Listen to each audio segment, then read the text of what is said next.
What does it take to become a designer? We think of designers as an elite, trained and professional, far removed from us. But here's a story about a little-known group of people in America who worked as quarrymen and teachers, who were found behind counters in post offices, who ran coffee shops and florists, who were administrators and carers.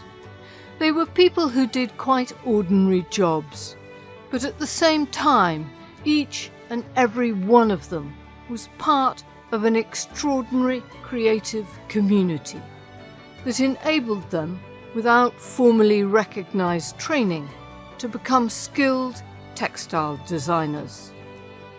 They produced some of the most original and captivating printed cloth of the last century that nearly 90 years later looks as fresh as the day it was made. There are these times, I think, in places all around the world where just the right people happen to be together at the same time, at just the right moments when there is something in the air. And that really described Cape Ann in some ways. For the 1930s and 40s and 50s, there was this incredibly richness of creativity that everybody reveled in, and you just took it for granted. Susanna Nati is the daughter of one of those designers, Lee Kingman Nati.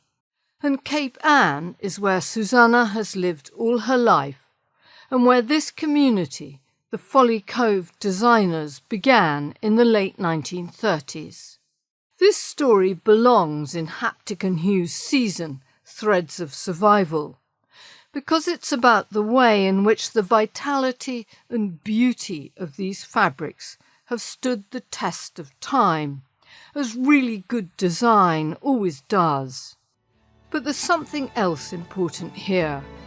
This is also about how strong community bonds, providing creative and practical support, enabled this work to happen and then survive over decades. This deserves respect. But it also has something to tell us about how innovation and excellence happen, whatever walk of life you come from and wherever you live. This story is as far away from competitive meritocracy and the cult of the great artist as you can get. Instead, it's all about the value of community bonds and the talent that can be coaxed out of all of us.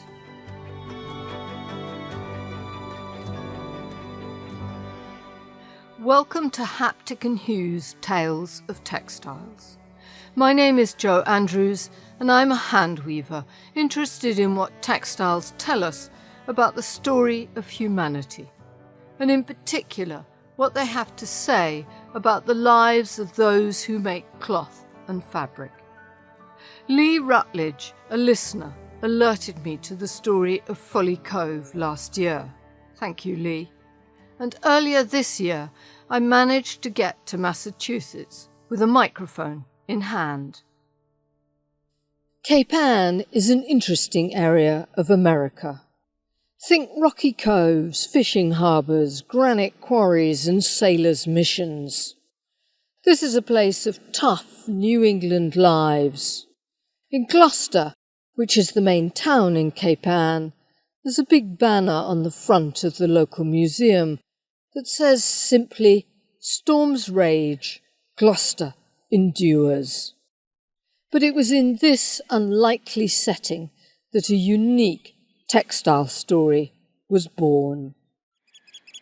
There's a local tale that during the Depression, the fishermen of Gloucester decided they needed money to rebuild the harbour, so they sailed their fishing boats down the coast and up the Potomac to Washington, D.C., to ask President Roosevelt for it directly. It's that kind of place. Even today, 75 active fishing vessels still use the port of Gloucester. But there's another aspect to this area as well. This is also a place that artists have come to for the quality of the light and the sea. Winslow Homer spent a couple of summers here painting outside, and the young T.S. Eliot and his family took their holidays here. Locals call these people the summer people, and they stand in contrast to those who make their homes here. In the early 1930s, a sculptor called George Demetrios and his wife Virginia, who'd worked at the Boston Herald as an illustrator, came to Gloucester and settled in the Lanesville district. This was not smart Cape Ann. It was a gritty working-class area that housed quarry workers, many of them of Finnish heritage. The Demetriuses had 2 children, and Virginia began to publish illustrated children's books under her maiden name of Virginia Lee Burton. Books that later became well known, such as The Little House and Katie and the Big Snow. But in the late 30s she had a problem. Martha Oakes, chief curator of the Cape Ann Museum, explains. Virginia Lee Burton realized that the price of paper that she needed to write her books and do her illustrations for the book was very high during the 1930s, and that if she offered design class or design instruction to her neighbor, Ino Clark, Ino would pay her a little bit of money in exchange for the design courses. And it turned out Ginny was a wonderful teacher. And Ino Clark caught on right away, and other neighbors in the Folly Cove neighborhood realized that something really extraordinary was going on, that if you didn't have to be an artist, you didn't have to have gone to art school. If you came under Virginia Lee Burton's wing, she would teach you how to design. Ginny Demetrius had found her mission in life. She'd been to art school for just 1 year. She wasn't trained as a textile designer. She was an illustrator who'd learnt on the job, but she had strong ideas about what design was, and she proved to be a genius as a community teacher. I think it started as design, and so the basis of everything was understanding good design and what to look for your inspiration. And Ginny would tell first Ino Clark and then other people as they joined the group to look to the world immediately around them. That's where you would find your inspiration, whether it was in your backyard, in your kitchen, down at the beach, or something like that. And that was her main thrust, at least in the beginning. And I think that they realized in time that they could make the textiles from the designs that they created. To begin with, people came to Ginny's house for classes, and they were inspired by her belief that good design belongs to us all, and that anyone, if they were prepared to work at it, could learn and implement its principles. Oliver Barker is the director of the Cape Ann Museum. One of the exciting things about this group is that Virginia Lee Burton, she understood and she believed that everyone had creative instincts and creative abilities. And through her very defined course, she believed that everyone had the ability to create something that was beautiful and functional for use in their own homes. And to me, that is key in that she provided the training and gave everyone a diploma and launched them. And the artists themselves, they were inspired by the everyday things around them, the vegetables that they would grow in their garden. Until the 1960s, late 1950s, there wasn't a supermarket here on the Gloucester mainland. And people grew their own vegetables and had their own livestock. And when you look at the prints and the designs, they celebrate those everyday activities, growing of food, the harvesting of hay, the fishing that did take place here. And it's completely amazing to me. It encapsulates their lives in this very distinct moment before this area was commercialized. And this was a revolutionary idea, that anyone could go. You didn't have to enroll in a formal institution. You didn't have to pay much, and you met your neighbours there, ordinary people like you. Lots of Susanna Nati's family took up the offer.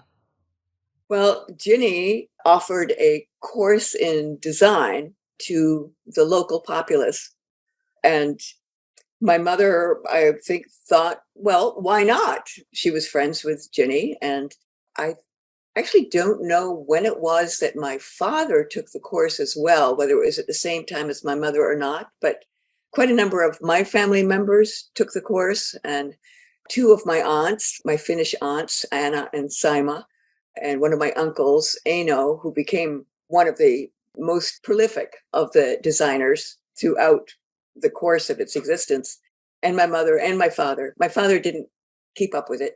We have one runner of his, which is very basic. It's of ants. It's wonderful, which is, I mean, ants, totally typical and appropriate subject matter for a designer because they were taught to look at what's around you, take what you see. And it's wonderful. They're very busy, the ants. And so my mother took the course, and I think she thought of it as a creative endeavor, but also as income. Once the designers began selling, it was a real source of income. So there was a two-pronged reason for taking it. And one was financial, and the other was artistic pleasure. But this wasn't a soft option. This was a serious class, where Ginny set homework and where you came week after week to have your work looked at by others, commented on, and above all, where you kept at it. Here's Susanna. Yes. Well, my mother used to kind of laugh that they had homework they had to do in between their sessions, and that only one of the designers, Peggy Norton, actually ever did all the assignments. But I think that Ginny's sort of ethos was that art is serious. It's serious business. I mean, you don't approach it with a grim face, but you approach it with focus and passion, and that's how you live. I mean, the way she and her husband George lived was really sort of a work of art because they were so focused on creating. It was woven into what they did. And I think she, just by example, sort of passed that on to the designers. And I think it would have been deeply embarrassing to show up at a session and not have done your work. Oh my goodness gracious. Let's say peer pressure probably had some part in this. And I think she was very good at setting an expectation, both by her example and by saying, this is important, this is what I expect, let's see what you can do. And putting that into it too, that saying, this is a joyful thing. And the very process of doing the homework was so enlightening. I mean, it's all these little modules that you can put this way and that way to try different sets of shapes and scales and see how they fit together. It's a little bit like working with a kaleidoscope. And we have the voice still of one of her pupils. Barbara Hoffman Souza was a fourth grade teacher, teaching local 9 to 10-year-olds. She heard about the classes from a colleague and started going. Barbara died in 2010, but in the early 1990s she was interviewed at her home about what it was like to go to Ginny Demetrius's classes. She had a big chart, and we would each have the same type of homework to do, because by then we had chosen a subject. And she said the only way we could really know our subject was to draw it hundreds and hundreds and hundreds of times in many different ways and so forth.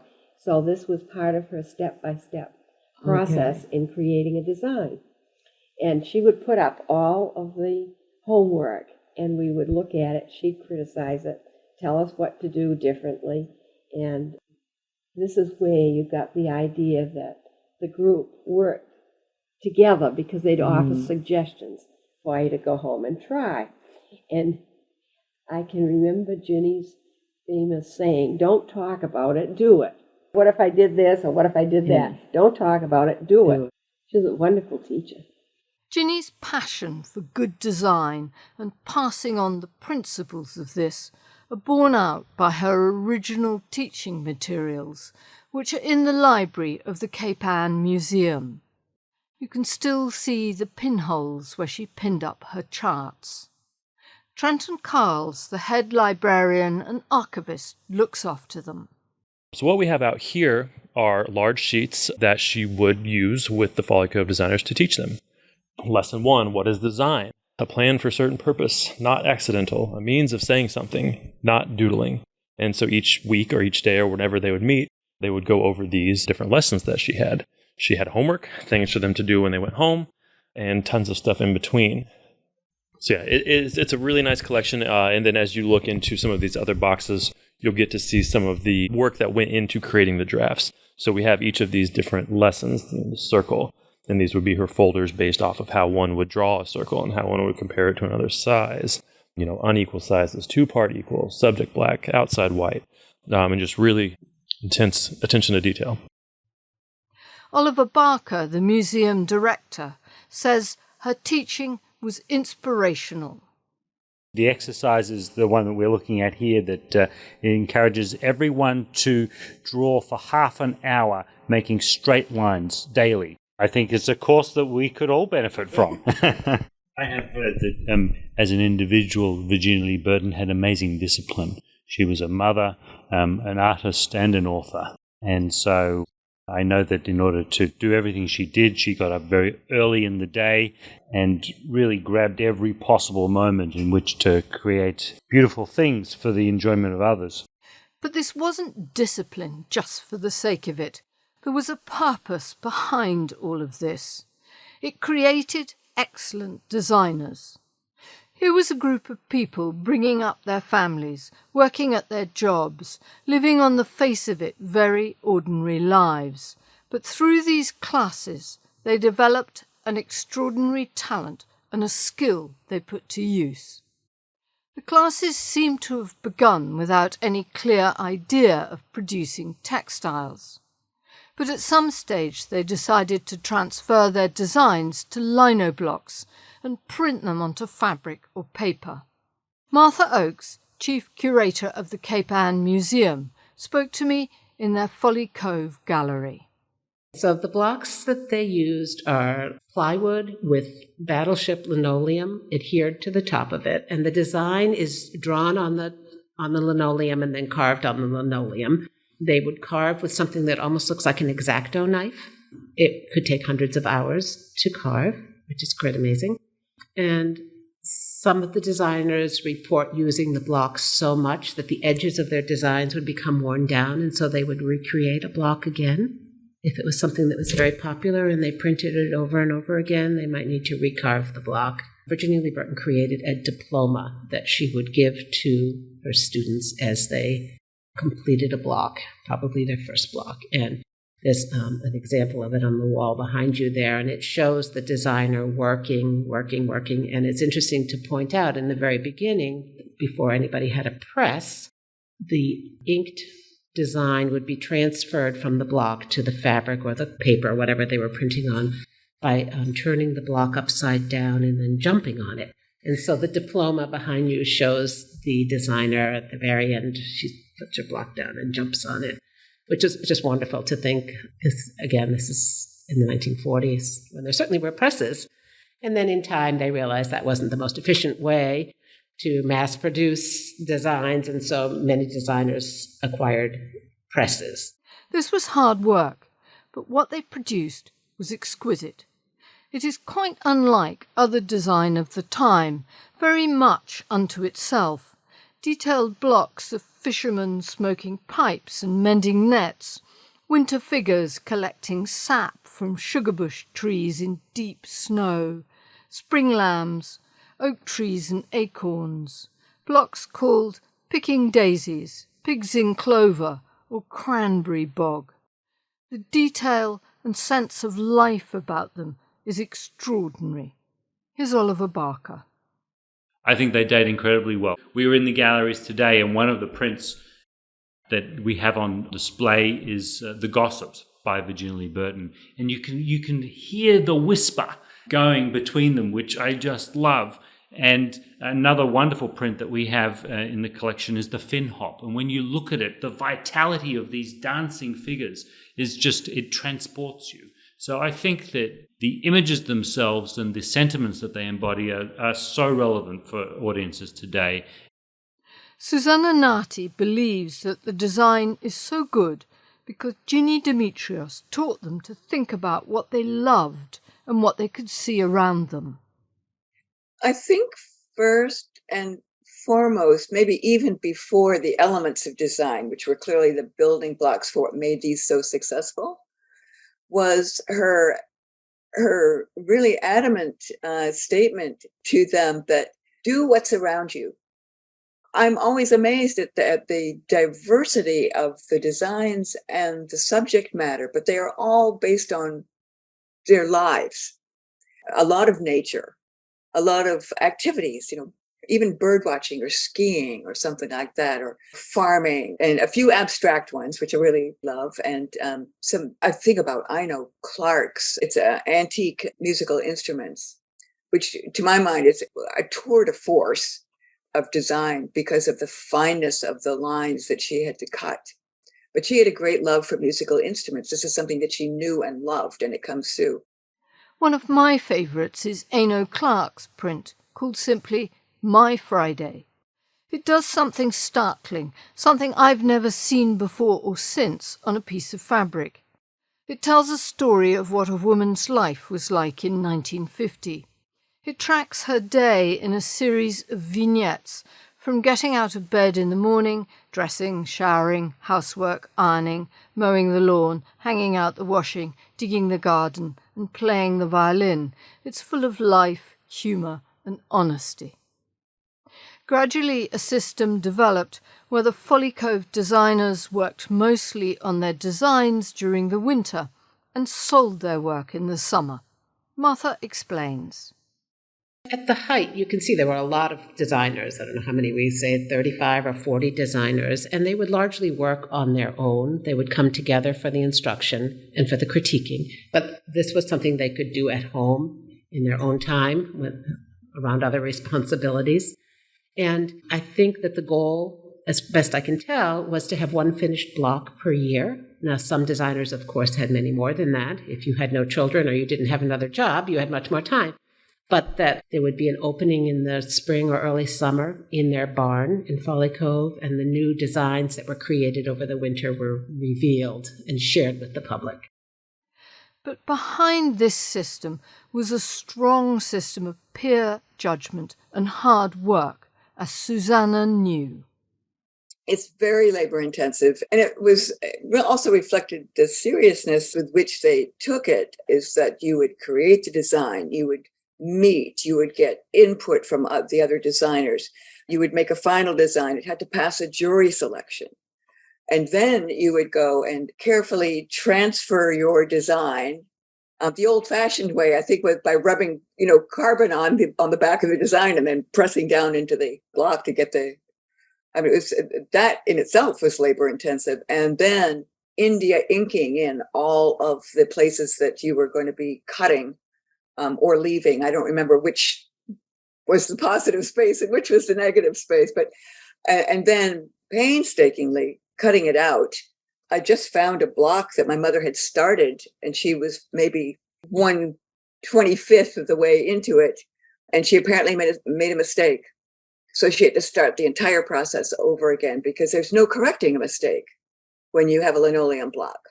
And the designs were precise. You couldn't just fudge it and say, oh, I'll just change this a little bit. So I was really glad to find that block, because it did show all of those possibilities and that particular stage. And then once it was cut, then you would have the laborious process of creating each print. And that was not the fun part. That was seeing the first one come off the press. Yay, that's wonderful, it works. But at printing number 750, maybe you're not feeling quite the same way. But as well as peer pressure and the hope of a little extra money from the prints, there was also something else that kept this group going year after year, design after design. And that was the support they got from each other and the tightness of the bonds between them. Susanna remembers Ginny as a woman of enormous grace who was kind and funny. I think she was very aware of her body. And because she had started as a dancer, her designs also reflect that kind of movement. And her illustrations, too. You can see in the gestures and the sweep of people and just the way they're standing, that kind of body sense. She was funny. She had a great sense of humor. She was very warm. And she and George gave wonderful parties. And our family would go down on Christmas Eve. They had a wonderful Christmas Eve party for quite a number of years, where her studio would house the gathering, and there would be a table out with, smoked hams and turkeys and breads and casseroles and salads and desserts. And in one corner, there was a little spinet, so somebody could accompany people singing the Christmas carols. And there was such a great spirit of togetherness. I mean, people loved being around each other. It was a very tight group. People knew each other well because you worked together, you lived together, you socialized together. And the same during the summer. I would see Ginny down at the rocks. We called them the rocks. Folly Cove itself is a little cove, very pebbly, sloping granite rocks on one side of it and cliffs on the other side. So Ginny would go down in the summertime and stretch out in her two-piece bathing suit and glistening with oil.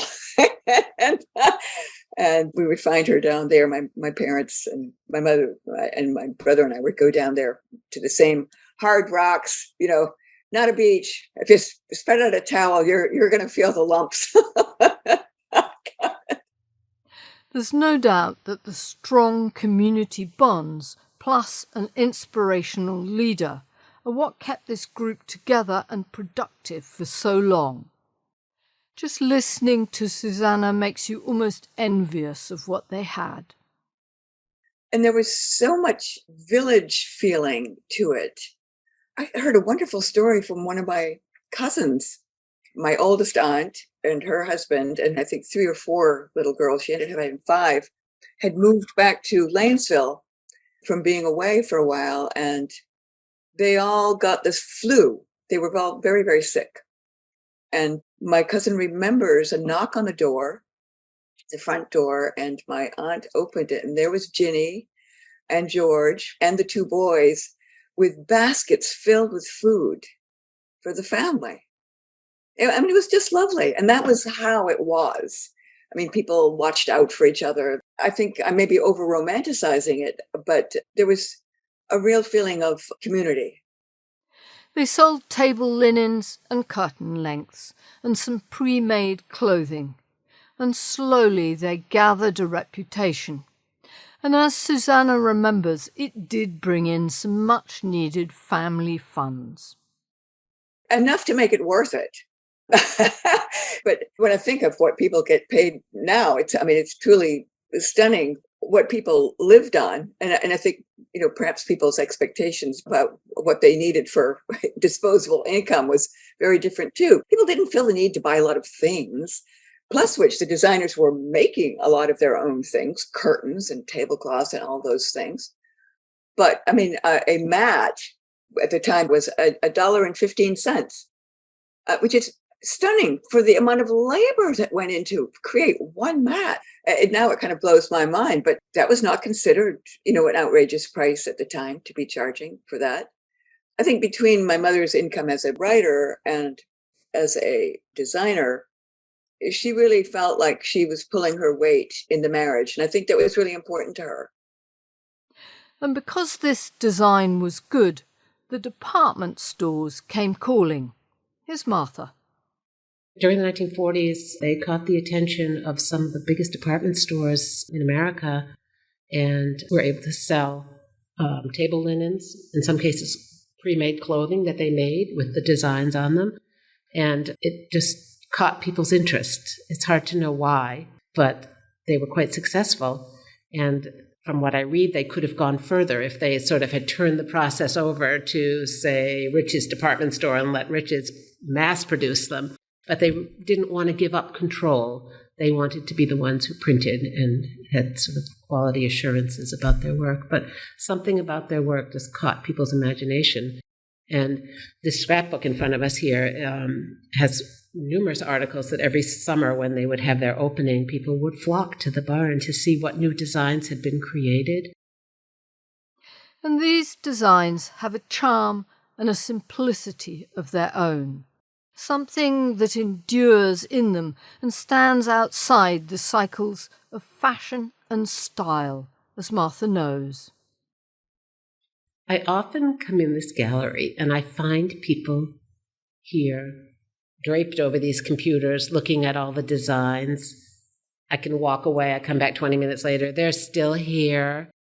So I've thought a lot about why it is that people are so enraptured with them. There was a woman in here this morning. Oh, look at these teapots. Look at these teapots. And maybe it's because they're just very simple in their design. They're everyday things that we all see in our lives. I look at them and maybe visitors too and think, I could do that. I could draw that teapot or that apple and I could carve a block, maybe. They're very approachable and they're very simple when you look very closely, and yet when they're printed over and over again, 4 or 5 blocks, when it's a block or 2 or 3 blocks with multicolors, it all of a sudden becomes unbelievable. But there's something just very everyday and ordinary, and I think it has largely to do with the subject. Somebody dancing, somebody ironing, somebody riding a bicycle, but they do have great appeal to people. After 30 years of running Folly Cove Designers, Virginia Demetrius died in 1968. She died of lung cancer, and the group decided before she passed away that when she went, they would disband. They would stop printing materials. The designers took all of their things home with them, but they decided just to stop. And some of the women continued to print a little bit on their own, but they largely stopped by then. Many of them were getting on in years. And because Virginia Lee Burton did not continue to offer her design class right up to the end of her life, there was not this next generation of people coming, although there have been artists, and still are today, who are very inspired by the whole process and do block printing, sort of in the same tradition as the Folly Cove designers. But they just decided that they would stop, and they all agreed they would stop. Susanna says her mother, Lee Nati, was ready to call it a day. And when Ginny died in 1968, the designers disbanded the following year. And people often ask me, well, why didn't they continue? I mean, why did they break up? And there were really 2 reasons. And one was that Ginny was no longer there to give the course, so that you couldn't bring in new designers, and it was a requirement. To be a Folly Cove designer, you had to take her design course. But I think they also were all getting a little bit older, most of them, and they were tired. It was hard work. My mother was really ready to say, this has been wonderful, but now I'm happy to hang up my blocks. And that's where they are. They're hanging on the walls here in our house. And that is how this bright flowering of design came to an end. And here's the answer to the riddle of why the magical work of Folly Cove didn't enter the design vocabulary of America and isn't better known. The designs and fabrics are still here. You can see them and marvel at them. But because the designers didn't want the department stores to mass-produce their work, and because they simply stopped when Virginia Demetrius died and agreed that no one else could print from their blocks, their work has remained almost hidden and their story untold, even though the designs themselves still breathe life. Now that's beginning to change with a new exhibition at the Cape Ann Museum. And in the archives of the museum, there's also a gem that might still be published. It's the draft for a book by Ginny Demetrius that distilled all of her hard-won knowledge from her design courses. Here's Trenton Carles. This is interesting to me because during the time in which she was teaching this and continuing on for over 25 years, she was working on a publication called Design and How. Design and How was never published. It remains unpublished. It was never fully completed, but we have probably about 6 or more mock-ups about how the book was going to look, about ideas she would tip in and add in and get closer and closer to that final design. It's a really elaborate and beautiful publication. The director of the museum, Oliver Barker, believes it is possible to publish it. And obviously we want to work closely with the family too in honouring her intentions. But there is, as Trenton was sharing, so much great material here that there, I hope, in the future is the possibility of completing this and making it more publicly accessible. Susanna Nati, daughter of Lee Kingman Nati, says it took a move away from Folly Cove for her to understand how special the place was. I took it for granted growing up that this was how every place was. And I went after college, and my roommate said, after she'd gotten to know me, but she said, "Do you have any idea how unusual this place is that you grew up in?" And at that point, it began to dawn on me. But I think there really are 2 parts of the stories, the Folly Cove Designers, and one is the work and how well it stands up, even without that context. And I think the second part is about the community, the strength of the bonds, the caring that went on, the creative support among all of them. I think the fact that so many of the designers were women and with independent lives and very interesting characters was also really important.